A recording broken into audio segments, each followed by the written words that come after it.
Hello students, today's lecture we will discuss about polyhouse management technology. In this course, the next topic is organic fertilizer, benefit, raw material and uses. Okay. मग जे organic fertilisers आपण बघितले, number of organic fertiliser आपण बघितले. मग त्यामध्ये काय बघितलं आपण? बीजामृत बघितलं आहे, जीवामृत बघितलं आहे, cow urine, compost, vermi compost and oil cakes, FYM हे सगळं जे आहे हे आपण काय केलं आहे ऑर्गॅनिक फर्टिलायझर्समध्ये एक्सप्लेन केलेलं आहे किंवा बघितलेलं आहे. मग ह्या ऑर्गॅनिक फर्टिलायझरचा यूज काय आहे, त्याचा बेनिफिट काय होतो आहे आणि त्याच्यासाठी रॉ मटेरियल काय आहे, कसं ते रॉ मटेरियल अवेलेबल केलं जातं हे आपण आता बघणार आहोत. त्यामध्ये how to properly use organic fertiliser, मग त्याचं यूज कसा करायचा आहे ते स्टेप वाईज त्यांनी सांगितलेलं आहे. त्यामध्ये फर्स्ट आहे step first, till the soil your garden to the depth 8 to 12 inch in looser. मग गार्डनमध्ये आपल्याला हे ऑर्गॅनिक फर्टिलायझर यूज करायचं आहे, व्हर्मी काम्पोस्ट यूज करायचं आहे, काव युरिन यूज करायचं आहे. ओके, त्यानंतर काम्पोस्ट यूज करायचं आहे, लिक्विड ऑर्गॅनिक फर्टिलायझर यूज करायचं आहे. तर त्यासाठी आपल्याला गार्डनमध्ये यूज करायचं म्हटल्यानंतर आपल्याला काय करावं लागेल, 8 to 12 इंच एवढी सॉईल काय करायची, आउटर कव्हरिंग जे आहे किंवा अप्पर लेअर जो आहे जो सॉईलचा आपल्या गार्डनमधला तो काय करायचा आहे, लूज करून घ्यायचा आहे. Then the dirt and break apart plums, this will give root lots room to spread out.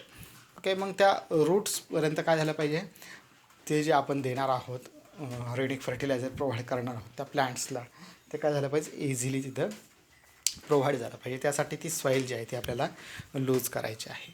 Then second step, apply commercial organic fertiliser over the top of soil following the manufacture instructions. मग त्या instructions जे असतील किंवा ते बीजामृत असेल, जीवामृत असेल, ते कसं यूज करायचं हे सांगितलेलं आहे. ओके, मग त्यांच्या त्या प्रोटोकॉलनुसार ते आपण काय करायचं, यूज करायचं following instructions, manufacture instructions. The quality to fertiliser needed will be based on the size of your garden. मग आपल्या गार्डनची किती साईज आहे, किती आपल्याला ते मटेरियल यूज करता येईल, म्हणजे किती याला किती मटेरियल यूज करायचं आहे हे ऑलरेडी सांगितलेलं आहे. मग तेवढं मटेरियल आपण काय करायचं, आपल्या गार्डनचा एरिया फिक्स करून काउंट करून आपण काय करायचं ते फिक्स करायचं आहे. Then step third, add non facture material if not using commercial fertiliser. Okay, मग जे आपण फर्टिलायझर यूज करणार आहोत त्याच्यामध्ये केमिकल फर्टिलायझर हे काय नसलं पाहिजे, ॲड नसलं पाहिजे. फक्त ऑर्गॅनिक फर्टिलायझरच आपण तिथं काय करणार आहोत, ॲड करणार आहोत. Then non manufacture fertiliser can include homemade compost, composted manure, well rotted leaves or grass clipping and clever. Okay, म्हणजेच याच्यामध्ये काय असलं पाहिजे, फक्त होममेड काम्पोस्ट जे आहे त्याच्यामध्ये ॲड करता आलं पाहिजे किंवा ॲड असलं पाहिजे. वर्मी काम्पोस्ट असेल, काम्पोस्टेड मॅन्युअर असेल किंवा वेल रोटेड लीव्ज असतील किंवा ग्रास चॉप किंवा क्लिनिंग असेल, हे सगळे मटेरियल आहे हेच आपण काय करू शकतो आहे, वर्मी काम्पोस्ट किंवा ऑर्गॅनिक फर्टिलायझर्स म्हणून यूज करू शकतो की आपल्या गार्डनमध्ये. देन फोर्थ स्टेज आहे turn the soil to mix fertiliser thoroughly. मग हे फर्टिलायझर जे आहेत हे काय करायचे, सॉईलमध्ये मिक्स करून द्यायचे. Okay, typically adding fertilisers can be done the spring. You are using manure, spread it on in fall and wait until spring to mix it. Okay, मग आपण जर फॉर एक्झाम्पल लिक्विड फर्टिलायझर असेल तर आपण काय करू शकतो, ते स्प्रेच्या हेल्पनं प्रोव्हाइड करू शकतो किंवा वॉटर इरिगेशन पर्पज ते यूज करू शकतो आहे. त्यानंतर सॉईल फर्टिलायझर असेल तर आपण ते सॉईलमध्ये डायरेक्टली एंटर करून देऊ शकतो. त्यानंतर step number 5, add more non manufacture fertiliser if desired and specially if you have sandy or clay soils. मग सँडी ऑर क्ले सॉईल्समध्ये हे काय केलं जातं, जनरली यूज केलं जातं. सॉईल फर्टिलायझर्स असेल तर आपण सॉईलमध्ये काय करतो, डायरेक्टली एंटर करून देतो आहे आणि त्याचं तिथं आपल्याला बेनिफिट होतं आहे. Compost and composted manure can improve the quality of soil. मग ते काय करते, सॉईलची फर्टिलिटी जी आहे ती फर्टिलिटी इम्प्रूव्ह करण्याचं काम करेल. मग काय करतं, ॲडिंग न्यूट्रिएंट करतं. त्यानंतर इन्क्रीजिंग ड्रेनेज, त्यानंतर lightening the consistency of soil, allowing roots move for more freely through it. Okay, मग जे न्यूट्रिएंट मटेरियल जे आहे त्यांचे काय करेल, कॅपॅसिटी जी आहे किंवा त्यांची इम्प्रूव्हमेंट करण्यासाठी हे कंपोस्टिंग काय केलं त्याला रोल प्ले करेल. त्यानंतर इन्क्रीज ड्रेनेज मटेरियल जे आहे किंवा ड्रेनेज कॅपॅसिटी आहे ती काय करेल, इन्क्रीज करेल. त्यानंतर लाईटनिंग जे आहे किंवा सॉईलचं जे वेटेज जे आहे ते वेल डेव्हलप करण्यासाठी हे ऑर्गॅनिक फर्टिलायझर्स तिथं यूज केले जातात. Then next soil improvement. मग सॉईल इम्प्रूव्हमेंट त्याच्यामध्ये होते. मग ऑर्गॅनिक फर्टिलायझरच्या हेल्पनं मग ऑर्गॅनिक मॅटर जो आहे तो त्याच्यामध्ये डायरेक्टली यूज केला जातो. फिजिकली केमिकल प्रॉपर्टीज तिथं इम्प्रूव्ह केल्या जातात. त्यानंतर प्रिझर्व फर्टिलिटी आहे. त्यानंतर create sound soil environment, growth crops. मग क्रॉपची ग्रोथ ही काय होते, वेल डेव्हलप होते एन्व्हायरमेंटमध्ये.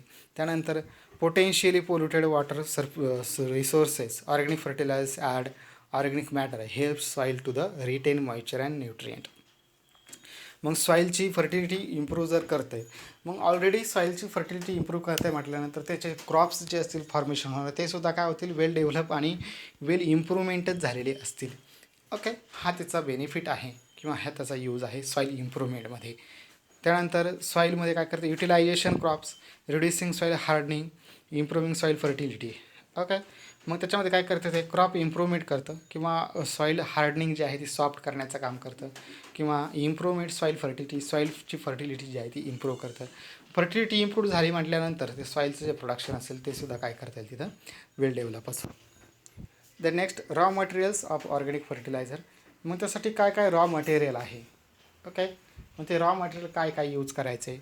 त्यामध्ये फर्स्ट आहे faeces, chicken, pig, cow, sheep horse, manures and other animal waste. Okay, एवढे जे ऑर्गॅनिक मॅटर्ससाठी काय केलं जातं, फर्टिलायझर फॉर्मेशन करण्यासाठी एवढे मटेरियल तिथं यूज केले जातात इन जनरली.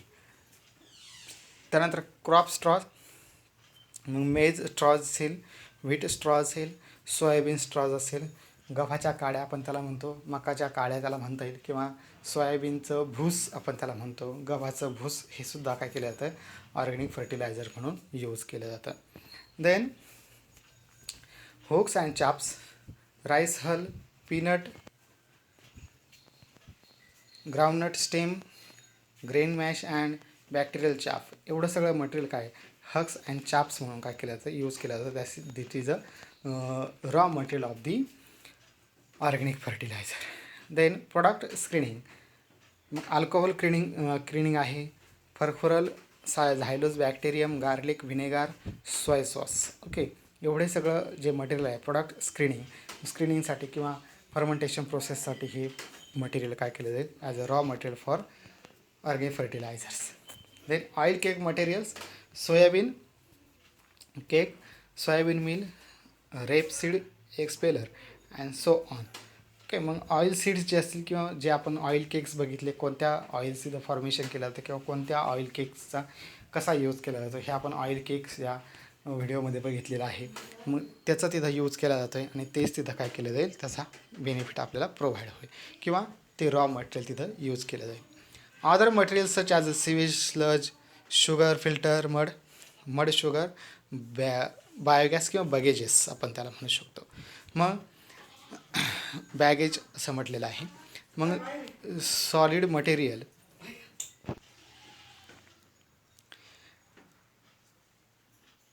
देन मग ऑइल केक्स, सोयाबीन केक, त्याच्यानंतर सोयाबीन बिल जे आहे हे सगळं आपल्याला स्लज, त्यानंतर सीवेज आहे किंवा फिल्टर मड आहे किंवा शुगर मड आहे, बॅगेज जे आहे, हे सगळं मटेरियल आपलं ऑर्गॅनिक फर्टिलायझर म्हणून यूज करता येतं, त्याचं रॉ मटेरियल म्हणून यूज केलं जातं.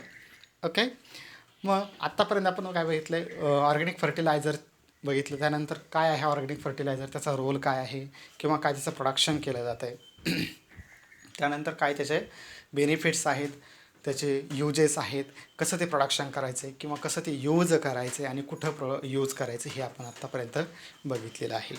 ओके, देन मग हे सगळं आपण आत्तापर्यंत बघितलेलं आहे. मग हे आपण पॉलीहाऊस टेक्नॉलॉजीमध्ये यूज करतो आहे किंवा ॲग्रिकल्चरल फील्डमध्ये आपण यूज करू शकतो आहे. The polyhouse technology course unit second. Okay, हा जो सिलेबस आहे तो पूर्ण फिनिश झालेला आहे. Okay, polyhouse management technology second unit is finish. Thank you.